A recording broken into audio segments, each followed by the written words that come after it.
যখন ডায়াবেটিস রোগীরা আমার কাছে আসেন, যখন আমাদের আলোচনা হয় এই জিনিসগুলো খাবেন, এই জিনিসগুলো খাবেন না, এইগুলো করবেন টরবেন, এই ওষুধ এখন খেতে হবে, এই ভ্যাকসিনেশন নেবেন, আপনার ডায়াবেটিস আছে আপনার জন্য ভালো, চোখের পরীক্ষা-টরীক্ষা করাবেন, পায়ের চেক আপ করাবেন, ডায়াবেটিক ফুট হচ্ছে কিনা, ডায়াবেটিসের কমপ্লিকেশন গুলোর দিকে নজর রাখবেন, যেমন নিউরোপ্যাথি বা রেটিনোপ্যাথি বা হার্টের কোনো সমস্যা বা পেরিফেরাল ভাস্কুলার ডিজিজ বা অন্য কোনো অসুবিধা, ফ্যাটি লিভার।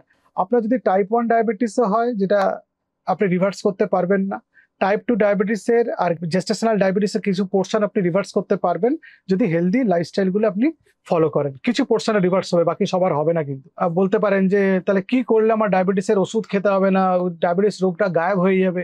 সেরকম কিছু স্টাডি চলছে, কিছু পদ্ধতি হয়তো ভবিষ্যতে আসবে। এখনই আমাদের কাছে সবটা well proven are well known না, ফলে সেই জিনিস নিয়ে আমি আপনাদের সামনে আলোচনা করতে চাইছি না বা সেই জিনিসগুলো তুলে ধরতে চাইছি না। কিন্তু প্রি ডায়াবেটিস আপনার যদি হয়, মানে আপনার যদি HbA1c 5.7 to 6.4 এর মধ্যে হয়, আপনি লাইফস্টাইল চেঞ্জ করে ডায়াবেটিসটাকে রিভার্স করতে পারেন।